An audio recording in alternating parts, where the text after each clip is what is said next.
আসসালামু আলাইকুম, কেমন আছেন সবাই? আশা করি সবাই ভালো আছেন। সৌদির প্রবাসীদের জন্য গুরুত্বপূর্ণ এবং সতর্কমূলক আজকের এই ভিডিওটা। আশা করি ভিডিওটা শেয়ার করে দিবেন, মনোযোগ দিয়ে শুনবেন। অন্যথায় আপনি হাজার হাজার রিয়াল জরিমানা দিতে হবে এবং মামলার শিকার হতে হবে, একেবারে 100% শিওর। আমরা যারা সৌদি আরবে আছি আমরা অনেক সময় যেটা করি যে আমাদের নিজস্ব যে কোম্পানি কফিলের যে কোম্পানি বা কফিলের কাজ না থাকার কারণে আমরা বিভিন্ন সময় বিভিন্ন কোম্পানিতে কাজে যাই। তো সেখানে গেলে আমাদের বিভিন্ন সময় বিভিন্ন রকম সমস্যার সম্মুখীন হতে হয়। যেমন আমি একটা কোম্পানিতে কাজে গেলাম, সেই কোম্পানিতে কাজ করতেছি। ৬ মাস কাজ করছি, ৩ মাস ৪ মাসের বেতন দেয় না, বা অনেক সময় ৩ মাসের বেতন দেয়, ৩ মাসের বেতন দেয় না। এরকম সমস্যার সম্মুখীন হতে হয়। আবার কাজের সাথে বেতনের কোনো মানে মিল থাকে না, কথার সাথে কাজের কোনো মিল থাকে না। এরকম ধরনের বিভিন্ন সমস্যার সম্মুখীন হতে হয়। তা আজকের সমস্যাটা হলো সবচাইতে বড় গুরুত্বপূর্ণ, একেবারে অন্যরকম ডিফারেন্ট একটা সমস্যা। যেটা আপনি যে কোনো সময় বিপদে পড়তে পারেন। এই ধরনের কাজ যদি আপনি করতে যান বাইরের যে কোনো কোম্পানিতে, সেটা হলো সাদা কাগজে একটা সাইন কিংবা কোনো একটা পেপারসে একটা টিপসই, কিংবা আপনার মোবাইলে থেকে একটা ওটিপি কোড দেওয়ার ভুল। তো আমরা জানি যে সৌদি আরবে বিভিন্নভাবে মামলা হয়। কেউ মামলায় পড়ে আপনার ওয়াইফাই বিল সংক্রান্ত মামলা হয়। আবার কারোর বিরুদ্ধে কফিল সে নিজেই মামলা দেয়। আবার কখনো কখনো সৌদি আরবে নতুন আসার পর সাপ্লাই কোম্পানি বলেন কিংবা ফুড ডেলিভারি বা অন্যান্য আদার যে কোনো কোম্পানিতে আসলে ম্যাক্সিমাম সময় এখন বর্তমানে আপনি সৌদি আরবে আসার পর একটা সাদা কাগজে সাইন নেয় কিংবা একটা টিপসই নেয়, অথবা মোবাইলের থেকে একটা ওটিপি কোড নেয়। নেওয়ার পর আপনার বিরুদ্ধে একটা লিগেশন তৈরি করে রাখে, যেন ভবিষ্যতে আপনি এই কোম্পানি থেকে কাজ ছেড়ে না যেতে পারেন। কাজ ছেড়ে যদি পালিয়ে যান তাহলে ওই কোম্পানি আপনার বিরুদ্ধে 15,000 20,000 রিয়ালের মামলা দিয়ে রাখে। কারণ আপনি সৌদি আরবে এসেছেন একটা কোম্পানিতে কাজ করার জন্য, সেখানে কাজ না করতে পারলে আপনি পালিয়ে যান। ঠিক আছে? আপনার চিন্তাভাবনার সাথে কিংবা আপনার কাজের সাথে, বেতনের সাথে কোনো না কোনোভাবেই আপনার একটা সমস্যার আ মানে আসে, সম্মুখীন হতে হয়। সেই ক্ষেত্রে আপনি হয়তো পালিয়ে যান। পরবর্তীতে আপনার নামে একটা মামলা হয়। ওই মামলাটা হয় কেন? আপনি কোম্পানিতে নাই, কোম্পানি থেকে পালিয়ে গেছেন। ঠিক এই সমস্যাটা আপনার বেলায় হবে আপনি যদি বাইরে একটা কোম্পানিতে কাজ করতে যান, সেখানেও হবে। আমি আপনাদেরকে একটা অডিও ক্লিপ আমি আপনাদেরকে শোনাবো এই ভিডিওতে, যে কোনো অংশে। তাহলে আপনারা প্রমাণটা পেয়ে যাবেন। আমি প্রথমে মৌখিকভাবে বলি, আপনি যদি কোনো একটা কোম্পানিতে কাজে যান, আপনার কোম্পানিতে কাজ নাই, আপনার কফিলের কাছে কাজ নাই, আপনি এখন বাইরে কাজ করবেন, কোনো একটা কোম্পানিতে চাকরি নিবেন। তো ভালো কথা, আপনি কোম্পানিতে চাকরি নেন, সেখানে যদি বেতন নাও পান, তাও অনেক সময় দুঃখ হয় না। আপনি ৬ মাস চাকরি করছেন, ৪ মাসের বেতন পাইছেন, ২ মাসের বেতন পান নাই, তারপরও এতটা দুঃখ পাওয়া যায় না যতটা দুঃখ পাবেন আপনি যখন মামলার শিকার হবেন। তো মামলাটা কিভাবে হবে?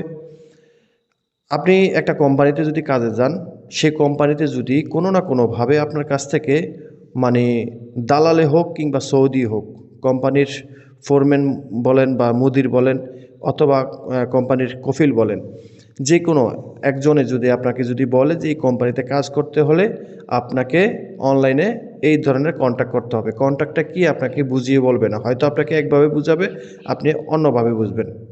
ঠিক আছে? বা বিষয়টা এক ধরনের, আপনাকে বুঝাবে আরেকভাবে। ঠিক আছে? আপনি তো আরবি পড়া জানেন না। আরবির আগাগোড়া কিছু বোঝেন না। তো সেই ক্ষেত্রে আপনাকে একভাবে বুঝাবে, বুঝিয়ে আপনার কাছ থেকে হয় একটা টিপসই নিবে, না হয় একটা সাইন নিবে, অথবা আপনার মোবাইল থেকে একটা ওটিপি কোড নিবে। তো এই ওটিপি কোডটা কোথায় থেকে আসে, কিভাবে আসে, বা এই সাইনটা আপনি কোথায় দিবেন, কেন দিবেন, কিভাবে দিবেন, এই বিষয়গুলো আপনি ধারণা করতে চাইলেও ধারণা করতে পারবেন না। কারণ আপনি তো আরবি বোঝেন না। আপনি যদি একটা কোম্পানিতে কাজে যান, বর্তমান সিস্টেমে বেশি সংখ্যক কোম্পানি আপনার কাছ থেকে কাজ করার আগে আপনার কাছ থেকে হয় একটা টিপসই নিবে, না হয় একটা সাইন নিবে, অথবা একটা ওটিপি কোড নেবে মোবাইলের থেকে। তো ওটিপি কোডটা হলো কি? ওটিপি কোডটা হলো যে অনলাইনে বন্ড করা। এই বন্ডটা কি? সৌদি আরবে আমরা যে ওয়াইফাই ব্যবহার করি, ওয়াইফাইয়ের একটা বন্ড থাকে, যেই ওয়াইফাইয়ের কারণে আমরা অনেকেই মামলায় জর্জরিত হয়ে আছি। ঠিক একইভাবে আপনার সাথে অনলাইনে কোডের মাধ্যমে একটা বন্ড হবে, সেখানে উল্লেখ থাকবে আপনি এই কোম্পানির কাছ থেকে 15,000 20,000 রিয়াল নিয়েছেন, ঠিক আছে, 15 থেকে 20,000 রিয়াল নিয়েছেন, সেটার একটা বন্ড থাকবে, অথচ আপনি 1 টাকাও নেন নাই। তা আপনাকে 6-9 বুঝিয়ে আপনার কাছ থেকে একটা ওটিপি কোড নেবে, সেই ওটিপি কোডটা দিয়ে অ্যাপ্রুভাল নেওয়া হবে, অর্থাৎ আপনার কাছ থেকে অ্যাক্সেস নেবে। অ্যাক্সেস নেওয়ার মানে হলো যে আপনি তার কাছ থেকে 10,000 15,000 20,000 রিয়াল নিয়েছেন, সেটা আপনি সাইন দিলেন ওটিপি কোডের মাধ্যমে। আর যদি একটা সাদা কাগজে সাইন দেন, সেই সাদা কাগজে আপনার কিছুই লেখা থাকবে না অনেক সময়। এটা আপনি যখন এই কোম্পানি থেকে চলে যাবেন, আপনি এই কোম্পানিতে কন্ট্রাক্টে এসেছেন যে আপনাকে 1200 রিয়াল 1500 রিয়াল 2000 রিয়াল বেতন দিবে, আপনি 8 ঘন্টা 10 ঘন্টা ডিউটি করবেন। তো এখন পরবর্তীতে 2 মাস 4 মাস 6 মাস কাজ করার পর দেখা গেছে আপনার ভালো লাগে না, আপনি কোম্পানি থেকে বের হয়ে যাবেন। কোম্পানিটা আপনার না, আপনি কোম্পানি থেকে বের হয়ে যাবেন। তো বের হয়ে যাওয়ার সময় আপনাকে তারা বাইর হইতে দিবে না, আপনি জোরপূর্বক বের হয়ে যাবেন। পরবর্তীতে কি হবে, যে আপনি যে সাদা কাগজে সাইন দিয়েছিলেন, সেই সাদা কাগজে লিখবে যে আপনি এই কোম্পানির কাছ থেকে 15,000 বা 20,000 রিয়াল নিয়েছেন, সেই টাকা দেওয়া হয়নি। তারিখটা ব্যাকডেট দিয়ে দেবে, আপনি যেদিন তারিখ সাইন দিয়েছেন সেই সাইনের যে তারিখটা, যে তারিখে দিয়েছেন সাইন, ওই তারিখটা বসিয়ে দিবে যে এত তারিখের এত মাসে এত তারিখে আপনি তার কাছ থেকে বা কোম্পানির কাছ থেকে 20,000 রিয়াল নিছেন। এখন সেটা তারা ইয়েতে কোর্টে সরাসরি সাবমিট করে দিব। কোর্টে সাবমিট করে দিলে সাথে সাথে আপনার নামে মামলা হবে এবং ট্রাভেল রেস্ট্রিকশন হবে। ট্রাভেল রেস্ট্রিকশন হলে আপনি এই টাকা না দেওয়া পর্যন্ত আপনি বাংলাদেশে যেতে পারবেন না, কোথাও কোনোভাবেই চলতে পারবেন না। আপনার সব ধরনের খেদামত বন্ধ হয়ে যাবে। খেদামত বলতে আপনার ইকামা বানাতে পারবেন না, কাফালা হতে পারবেন না, আপনার ব্যাঙ্ক অ্যাকাউন্ট ব্লক হয়ে যাবে, আপনার সব কিছুই মানে ব্লক লিস্টে চলে যাবে, ঠিক আছে। তো এরকমটা হবে। আবার একটা সাদা কাগজে যদি সাইন নাও নেয়, আপনাকে একটা লিখিত একটা কাগজ দেবে, সেটার মধ্যে আরবি লেখা থাকবে। তো সেখানে আপনাকে তাও বলবে যে আপনি এই কোম্পানিতে কাজ করতে হলে আপনাকে এই কাগজে সাইন দিতে হবে। এই কাগজে সাইন না দিলে আপনি এই কোম্পানিতে কাজ করতে পারবেন না। তো আপনি সাদা মনে কাদা নাই, জমের কি ভয়, আপনি ভাবলেন যে এটার মধ্যে এটা একটা কন্ট্রাক্ট পেপার, যা আমি একটা সাইন দিয়ে দিই ব্যাস। কিন্তু আসলে এটা কন্ট্রাক্ট পেপার, ঠিক আছে। এই কন্ট্রাক্ট পেপারটা কিসের? এটা কি কাজের কন্ট্রাক্ট পেপার, নাকি আপনি কোম্পানির কাছ থেকে টাকা নিছেন অগ্রিম, সেই কন্ট্রাক্ট পেপার? তো সেখানে আপনি সাইন দিয়ে দিলেন, পরবর্তীতে আপনি একইভাবে বাহির হয়ে গেলেন কোম্পানি থেকে কিছুদিন পর। পরবর্তীতে এই কাগজটা কোর্টে সাবমিট করলো, কোর্ট আপনার বিরুদ্ধে এলিগেশন নিল, ঠিক আছে। তো এই কাজগুলা আপনার সাথে হবে একেবারে 100% যদি আপনি সাইন টিপসই বা ওটিপি কোড দেন। এবার আপনারা একটা অডিও ক্লিপ শোনেন এই ভাইয়ের সাথে কি করছে। ভাই, আমার বিষয় হয়েছে, আমি একটা কোম্পানিতে কাজ করতে গেছিলাম আর কি। তো এখানে আপনার বলছিল যে কাজ করতে হলে ফিঙ্গারপ্রিন্ট সিগনেচার দেওয়া লাগবো। তো ওই কাগজটা তো আরবি লেখা আসলো, আমি আর বুঝি না আর কি। তো ফিঙ্গার দিছি, তারপর আমরা সিগনেচার দিছি, দিয়ে কাজ করতেছিলাম। তারপর যখন কাজের থেকে এসে পড়ছি, তখন আপনি এই মামলাটা দিয়ে দিছি, বুঝছেন ভাই। আশা করি বুঝতে পারছেন। তো আপনার বেলায় যদি এরকমটা হয় যে আপনি কোনো একটা কোম্পানিতে ঢুকছেন, আপনার কাছ থেকে সাইন নিবে বা টিপসই নিবে অথবা ওটিপি কোড নিবে, বা কোনোভাবেই আপনার কাছ থেকে সাইন টিপসই ওটিপি কোড নেওয়ার এখতিয়ার ওই কোম্পানির নেই। আপনি কোম্পানিতে ঢুকবেন, কাজ করবেন, বেতন পাবেন, বেতন পাবেন না চলে আসবেন, ব্যাস, দ্যাটস এনাফ। আর আপনি যদি কোম্পানিতে কন্ট্রাক্টে ঢোকেন, অনলাইন ভিত্তিক আজির প্ল্যাটফর্মের মাধ্যমে যদি কন্ট্রাক্টে ঢোকেন, তাহলে সেটা হবে আপনার কফিলের সাথে কন্ট্রাক্ট। আপনার কফিলের সাথে কথা হবে যে কফিলের এই কর্মী এই কোম্পানিতে কাজ করবে 2 বছর 3 বছর, ঠিক আছে। এই কামা ইন্স্যুরেন্স সব কিছু কোম্পানি বহন করবে। তাহলে সেটা হলো এক ধরনের সিস্টেম কফিলের সাথে কথা বলে, ঠিক আছে। তখন দেখা গেছে মক্তবাল আমেল আপনাকে চেক করতে আসলে আপনাকে কিছু করতে পারবে না, আপনি লিগেলভাবে কাজ করবেন, ঠিক আছে। ইভেন আপনি যদি কোম্পানি থেকে বেতন না পান, আপনি সেই কোম্পানির বিরুদ্ধে মামলাও করতে পারবেন, কারণ অনলাইনে আজির প্ল্যাটফর্মে আপনার কন্ট্যাক্ট আছে, সরকারি খাতায় আপনি উঠে আছেন, সেখানে আপনার রাইট আছে, আপনার অধিকার আছে আপনি এই কোম্পানির বিরুদ্ধে মামলা করার।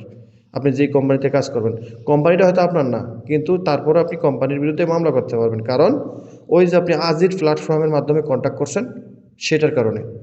তো আজির প্ল্যাটফর্মের মাধ্যমে কন্ট্যাক্ট করলে সেটার SMS আসবে আজির থেকে, ঠিক আছে।